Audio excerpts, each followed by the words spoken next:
تا حالا براتون پیش اومده وارد یک جمعی بشید که همه توی اون جمع از یک شخص مشخص بدشون میاد و تو فقط میدونی که اینا همه از این بدشون میاد، نمیدونی که چه اتفاقی بینشون افتاده، داستان چی بوده، حق با کیه و فقط اسمو میدونی با اینکه چرا از اون جمع رفته و دیگه با هم ارتباط ندارن. اگه تا حالا تو این شرایط قرار نگرفتید اصلا نگران نباشید، چون که الان همه با هم توی این شرایط قرار میگیریم. توی این افسانه حکایت ما دقیقاً همینه. ما اصلا نمیدونیم که چرا اودین به گولویگ نیزه زد یا اصلا گولویگ کی بود، چرا اینقدر مهم بود که اولین جنگ خدایان نورس سر اون شروع شد.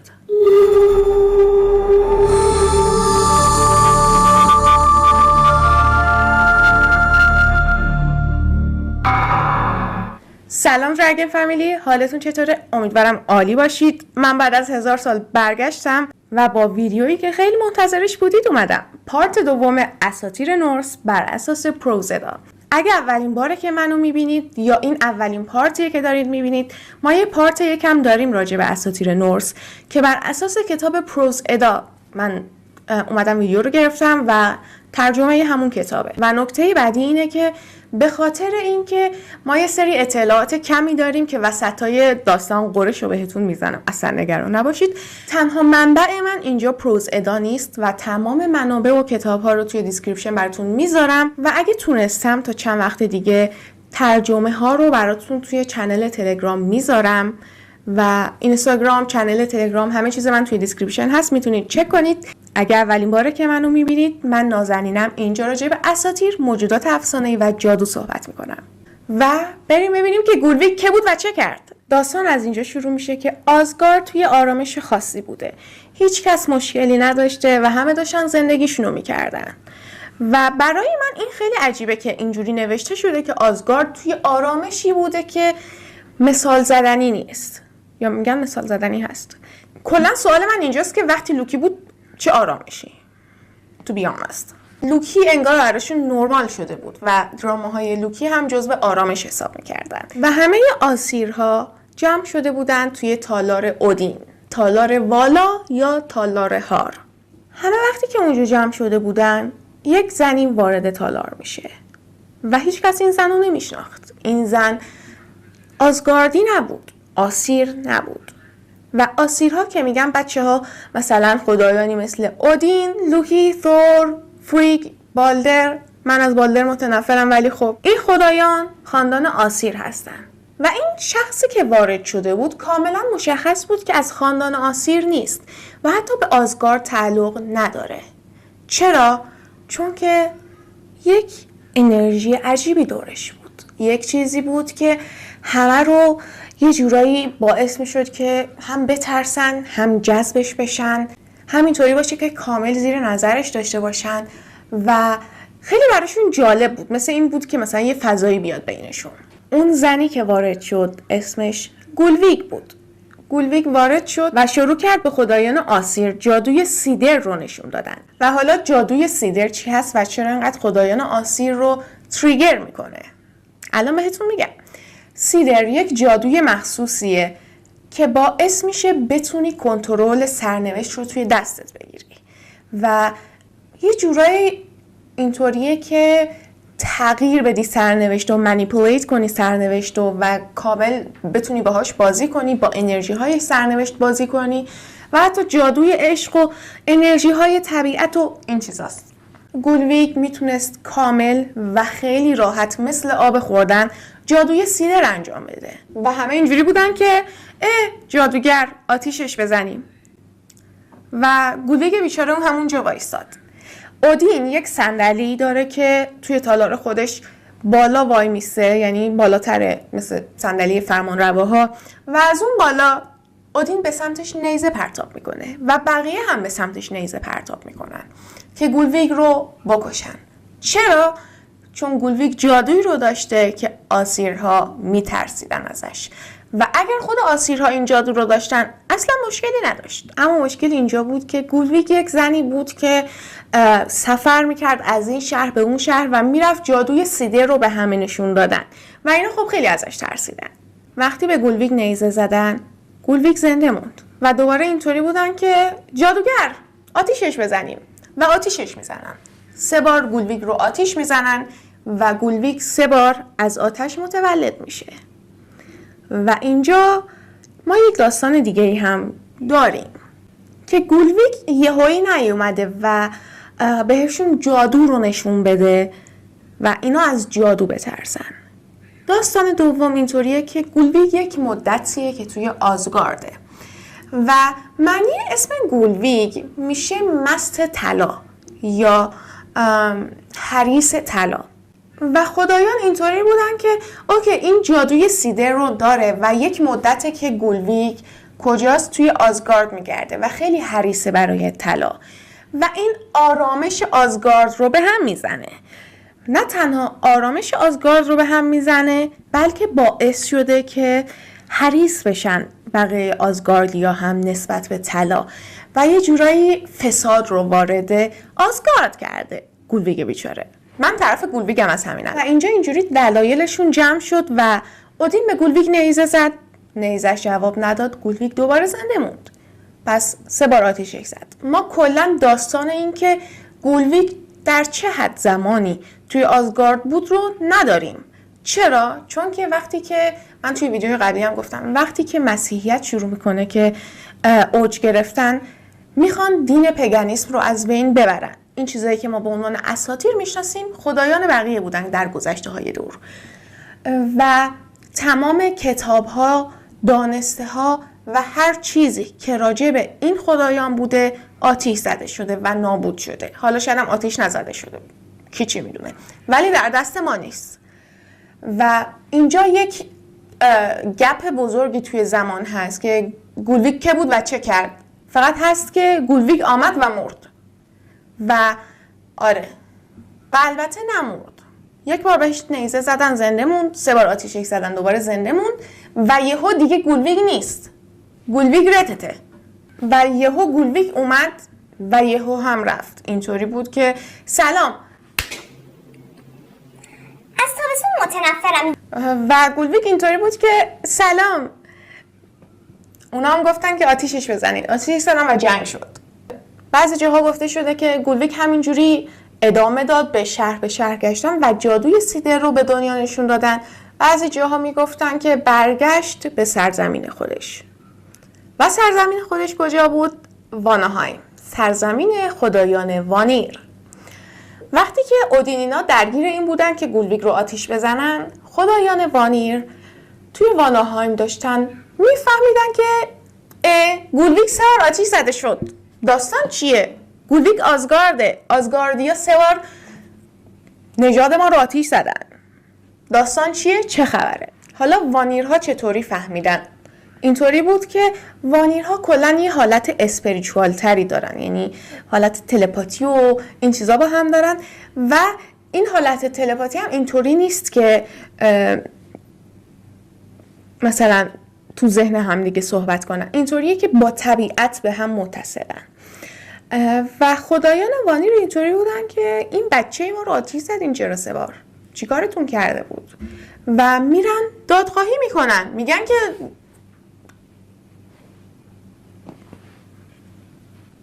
و خب حالا شاید براتون سوال بشه که خدایان وانیر کی هستن؟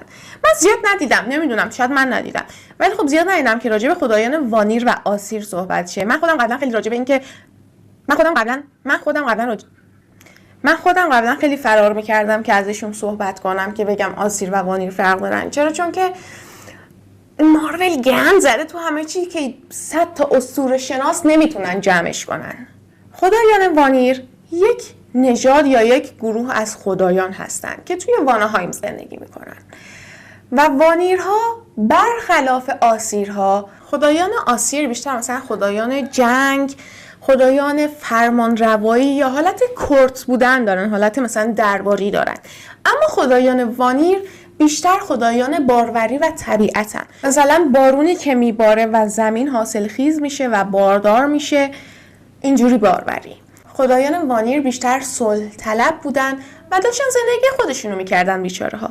و یک چیز دیگه که هست اینه که خدایان وانیر جادوی سیدر داشتن و جادوی سیدر همونیه که گولویگ بیچاره داشت. و یک چیز دیگه ای که هست اینه که ما راجع به خدایان وانیر انقدر هم اطلاعات نداریم. فقط همین جنگه که بعدم اومدن گفتن که این جنگ بین یوتون ها بود، اما توی اشعار ادا اومده که اسم وانیرها اومده. نمیدونم چرا دارن همچین کاری میکنن با این اساطیر بیچاره. ولی به هر حال بریم سراغ این که چرا از وانیرها چی نداریم. چون که بیشتر فوکوس همه روی آسیرها بود و خدایان یک چیزی که هست و من اینو خیلی جالب میدونم، جدا از بحث اینجا ببخشید یه پازی بکنیم.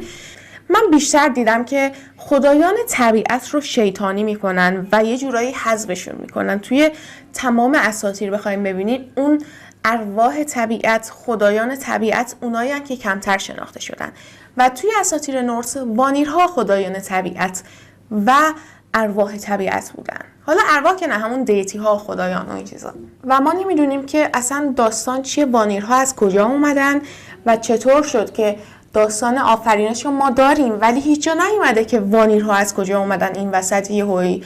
فقط این وسط هست که یهو وانیرها اومدن جادوی سیدر دارن که یک جادوی خیلی خفنیه و بعدش جنگ میشه با آسیرها. البته که خدایان وانیر رو گفتم که خیلی خیلی خیلی صلح طلب هستن، تا پارودومشون نذارن اینا جنگ نمیکنن بیچاره ها. بخوام از خدایان سرشناس وانیر بگم که اکثرا بشناسید، فری یا فریر، نیورد و فریا.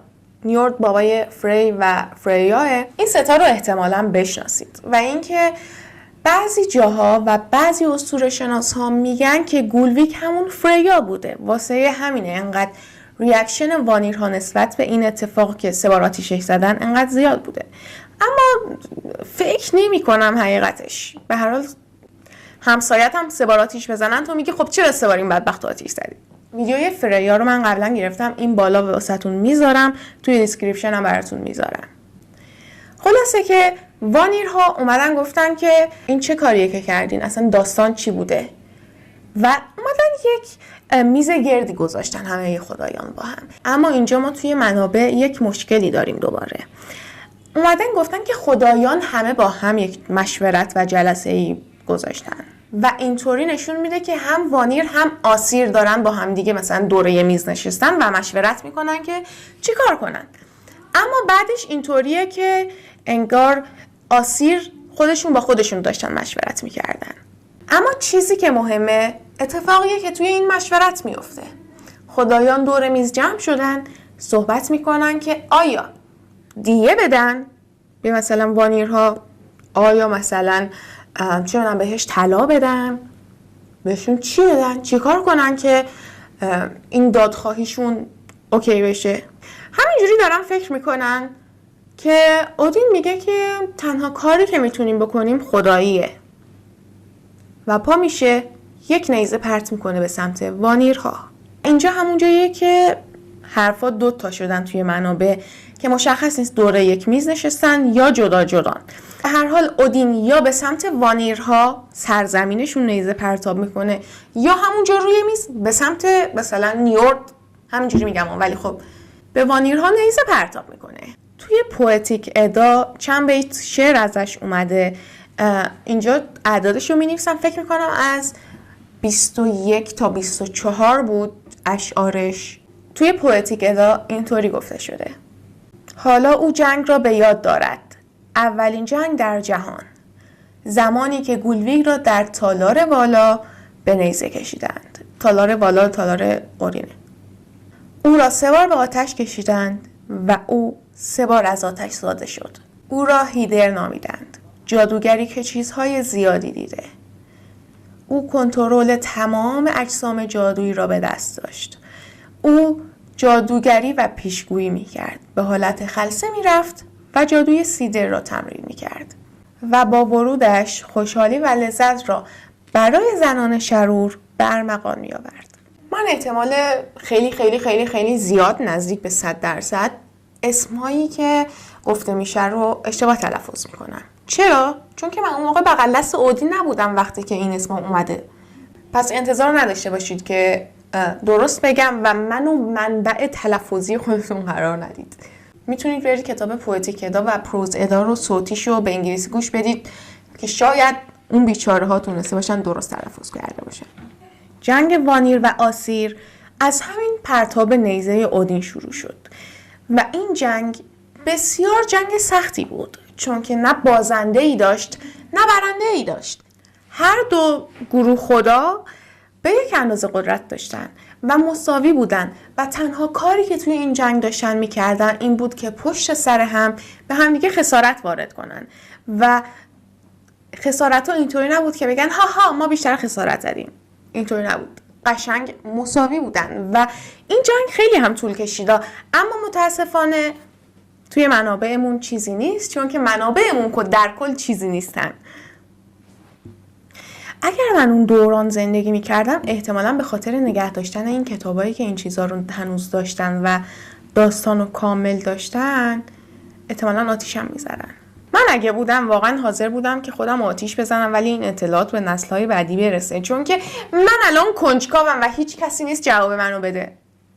و مطمئنم که این جواب‌هایی که من دنبالشونم توی این سوال‌های اساطیریم قبلا توی کوفتی نوشته شده بودن که الان دیگه در دسترس نیستن. چرا؟ و وقتی که میگم این جنگ اولین جنگه، فکر نکنید که بلا فاصله بعد از آفرینش این جنگ شکل گرفته. نه، اینجا حتی دیوار آزگارد هم ساخته شده که داستانش لوکی عزیز دلم قربونش بشم دیوار رو میسازن و لوکی داستانش رو میدونید دیگه. اگه نمیدونید ویدیوی لوکی هست میتونید ببینید و احتمالا یک ویدیوی دیگه هم راجع به لوکی بزنم، نگران نباشید. وانیرها میان و دیوار آزگارد رو نابود میکنن و خدایان آسیر حتی به ذهنشون نمی گنجید، از ذهنشون رد نمیشد که وانیرها بیان دیوار رو خراب کنن. این دیوار رو برای یوتون‌های آتشین ساخته بودن، اما وانیرها اومدن نابودش کردن و فکر میکنم لوکی اون موقع اینجوری بوده که این همه درد زایمان کشیدم که این دیوار بریزه، اونم نه با یوتون‌ها بلکه وانیرها. خلاصه که به هر حال جنگ بود و راجع به این هم یک شعر اومده که دیوارهای آزگارد ریختن که میخونمشون براتون. اودین نیزه افکند، آنگاه نخستین جنگ در جهان شکل گرفت. دیوار گرداگرد خدایان فرو ریخت و میدان زیر پای جنگاورهای وانیر لرزید. و اینجا ما خدایان وانیر رو داریم دیگه، نوشته جنگاورهای وانیر. زمین زیر پای جنگاورهای وانیر لرزید. اما بعداً اومدن گفتن که توی یک سری از منابع که نه بابا، آسیرا که با وانیرها جنگ نکردن، یوتونا بودن. جنگ همینطور که گفتم خیلی زمان برد، خیلی خسارت داشت و هیچ کدوم نمیخواستن اینطوری باشن که غرورشون رو زیر پا بذارن یا قدرتشون زیر سوال بره که آتش بس کنن یا مثلا یکیشون عقب بکشه.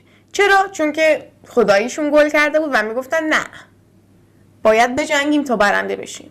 هی جنگیدن تا برنده بشن، اما هیچ کدومشون برنده نمیشدن و طاقت فرسا بود. جنگ بسیار طاقت فرسایی بود. تصمیم گرفتن که چی کار کنن، تمام اختلافاتشون رو کنار بذارن و یک پیمان صلح ببندن. و این پیمان صلح خیلی چیز مهمیه، نه تنها توی آینده خدایان خیلی مهمه، بلکه از لحاظ فرهنگی هم با هم فرق داشتن این دوتا، آسیر و وانیر، و فقط قدرت هاشون نبود. مثلا چیزی که اومده اینطوری نیست که بتونیم 100% بگیم درسته، 100% بگیم اشتباه، 99% ولی درسته، چون که خیلی بهش اشاره شده توی کتاب ها. اینه که وانیرها با خانواده خودشون ازدواج میکردن، خواهر و برادر اینطوری، و حتی گفتن که نیورد با خواهر خودش ازدواج کرد و 2 بچه به دنیا آورد، فری و فریا میشن. اما آسیرها اینطوری بودن که این یکی از تفاوت‌های فرهنگی خیلی مهمشون بود. یک چیز دیگه این بود که خدایان وانیر، حتی مردهاشون هم این قدرت جادویی رو داشتن، جادوی سیدر. اما توی خدایان آسیر اینطوری بود که مردی که جادو داشت و میخواست سیدر رو تمرین کنه، یه جورایی براش اسم میذاشتن و اینطوری بود که جادو مال زناست. چرا مال زناست؟ چون که این باور آسیرها بود، چون که زنها خالقن، زنها رحم دارن و میتونن خلق کنن و جادو رو به وجود بیارن و اگر مثلا مردی جادو انجام میداد، سیدر انجام میداد، اینطوری بودن که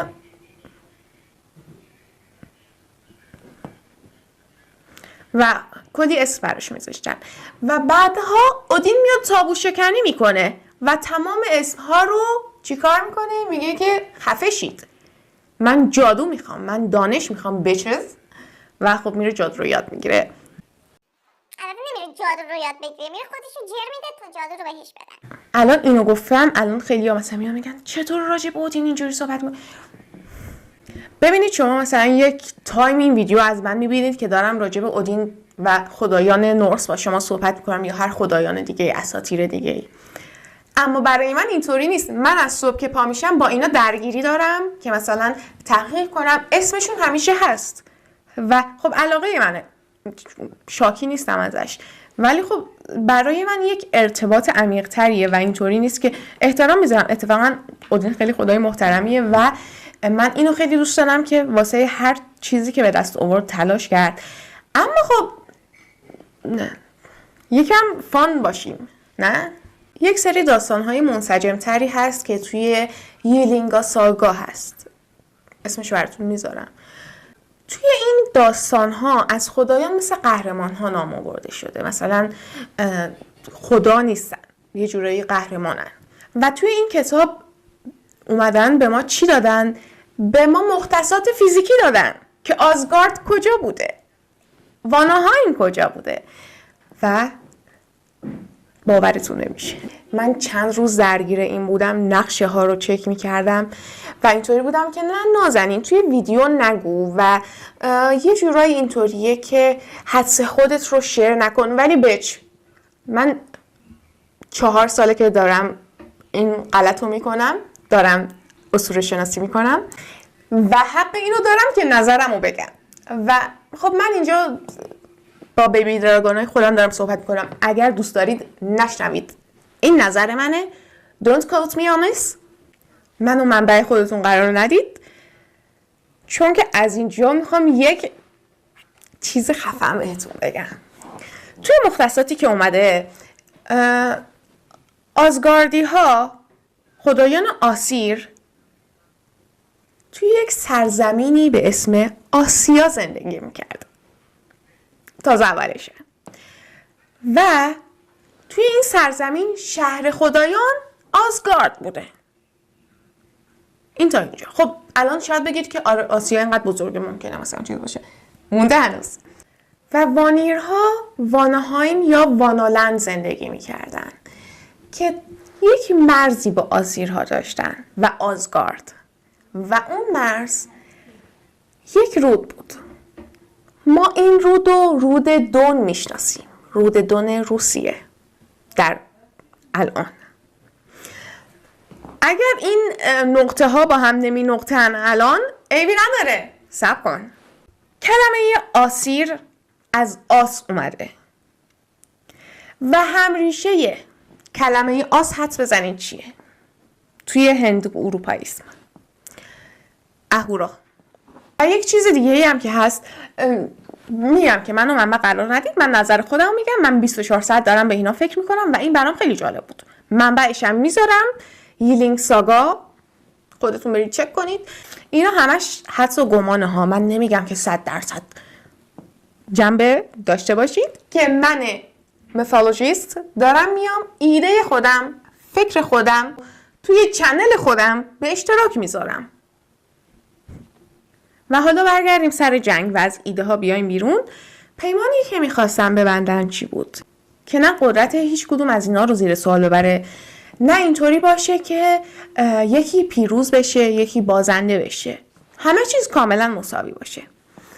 نشستم فکر کردن، افکارشون رو روی هم گذاشتن و به این رسیدن که با هم گروگان جا به جا کنن.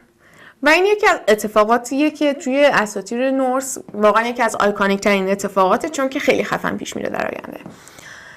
تصمیم گرفتن گروگان جابجا کنن و اینجوری صلح و نگه دارن. آسیرها 2 نفر رو انتخاب میکنن که به وانیرها بدن و این گروگان ها یه جورایی انگار برن مثلا زندگی کنن، اینجوری نیست که بندازنشون توی زندان ها. آسیرها 2 نفر رو انتخاب میکنن، میمیر و هونیر. میمیر عشق منه، میمیر خیلی آیکانی که من عاشقشم، راجبش ویدیو هم میگیرم به زودی. میمیر خدای دانشه، دانش و خرد. و وقتی که میمیر رو میفرستن اینطوری بودن وانیرها که به چه چیزی دستمون اومد. و از اون بر هونیر برادر میمیر هم میرن به وانیرها. حالا هونیر که من کلا این 2 تا داداش دوست دارم چون هونیرم خیلی فانه. هونیر خدای سکوته، خدای اشتیاقه، خدای شعره. چی از این بهتر؟ واقعا حال میکنم باش. و حتی هونیر خدای اسپریچوالیتی هم هست. و اولش اینطوری بوده که میمیر یه سری چیزا به هونیر میگفته که به وانیرها بگه که اینا فکر کنن اینا 2 تاشون مثلا خردمند و باهوشن و مثلا اینطوری باشه که شعر و اشتیاق و روح هنرمند هونیر رو قایم کنن که وانیرها فکر کنن 2 تا مثلا دانشمند از اینا گرفتن. ولی خب هونیر چیز بوده، بعدم میفهمن که هونیر هنرمنده بیچاره. وانیرها هم 3 نفر رو انتخاب میکنن، نیورد، فری و فریا. فری یا فریر خدای صلح، باروری، تابستون و نور خورشید بود. فریر میره پیش بالدر میشینه که من ازش متنفرم. تابستون چی آخه؟ فریا کی بود؟ فریا الهه عشق، باروری، طلا، جادوگری، مرگ و جنگ بود. فریا الهه عشق همچنان بانوی فولک وانگر هم بود. اسمش براتون اینجا میذارم. حالا اینجا کجاست؟ اینجا یک جورایی مثل والهالاست. اما نصف کسایی که توی نبرد میمیرن رو فریا میبره فولک وانگر و اونجا واسه راگناروک آماده میشه. حالا فولک وانگر معنیش چیه؟ میشه زمین مردم، field of people. و حالا نیورد کیه؟ نیورد بابای فری و فریاست. نیورد خدای باد، دریاها، ماهیگیری، باروری و ثروت بود. وقتی که اینا انتخاب کردن که کیا مثلا برن اینور و اونور، آسیرها و وانیرها اومدن چیکار کنن؟ امضای این پیمان بستنشون چی بود؟ یک دیگ میارن، توف میکنن توش. واقعا. و فقط توفه نیست، از این توف یک موجودی به اسم کواسیر فکر میکنم، تلفظشو میگم فکر میکنم، اسمشو براتون میذارم، ساخته میشه.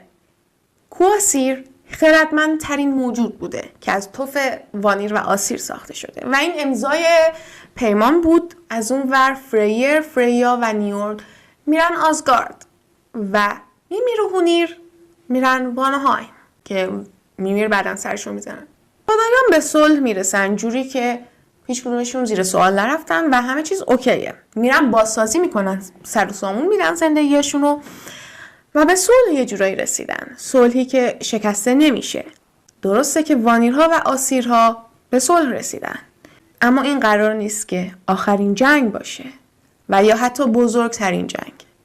از الان به بعد خدایان شروع میکنن به آماده شدن برای راگناروک، پایان دنیا در اساطیر نورس.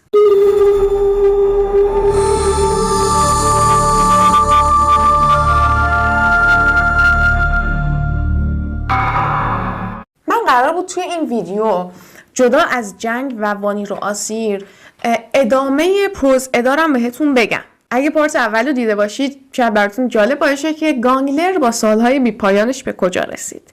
اما این ویدیو رو میخوام یکم کوتاه‌تر بذارم چون که بعد 1000 سال دارم میام یوتیوب ویدیو میذارم. فکر کنم الان 2-3 ماهی شده که ویدیو نذاشتم و نمیخوام زیاد طولانی باشه، کم کم بریم جلو. اما به جاش چیکار میکنم؟ با راگناروک یکیش میکنم، یعنی اینجوری پیش میریم تا به راگناروک برسیم و این خودش فکر میکنم یک ویدیوی طولانی بشه. بعد از 1000 سال بچه‌ها دارم ویدیو میذارم و این ویدیو رو من 3 بار گرفتم توی 3 تایم مختلف و هیچ وقت ازش راضی نبودم. یه بار اینطوری بودم که بد داستان رو توضیح میدادم، یک بار که ببین میدونی چرا بعد داستان رو توضیح میدادم؟ چون اون موقع میومدم همشو بگیرم، هم پروز ادا رو بگیرم هم جنگو بگیرم، اما خب خیلی جابجان، خیلی مثلا هیچ چیزی ندارم که به هم وصلشون کنم و قشنگ ویدیو 2 قسمت میشه. و وقتی که میخواستم این دوتا موضوع به هم وصل کنم کامل گند میزدم.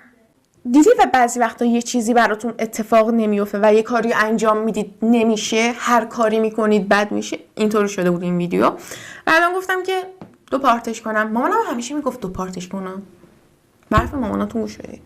اگه تا اینجا ویدیو رو دیدید حتما لایک کنید، کامنت بذارید، نظرتون رو بگید، ساب کنید و اگر از بیبی دراگونای قدیمی هستید شاید بگید که کجا بودی تو؟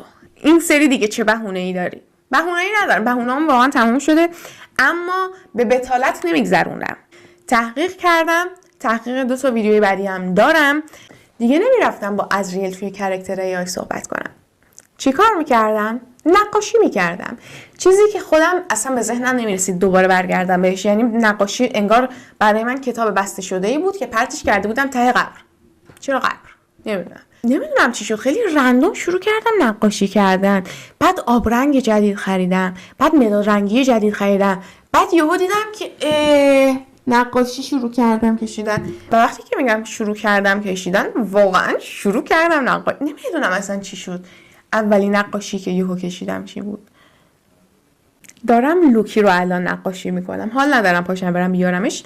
اگه تا وقتی ادیت میکنم تموم شد که فکر نمیکنم، میذارم براتون. اگه نه میتونید توی اینستاگرام من ببینید. و میخوام یک سری شروع کنم از نقاشی. احتمالا توی همین یوتیوب هم بذارم توی قسمت شورت یک سری شروع کنم که خدایان و اساطیر رو جوری که خودم تصور میکنم، جوری که خودم میبینمشون نقاشی کنم. پس stay tuned و یادتون نره که از من حمایت کنید.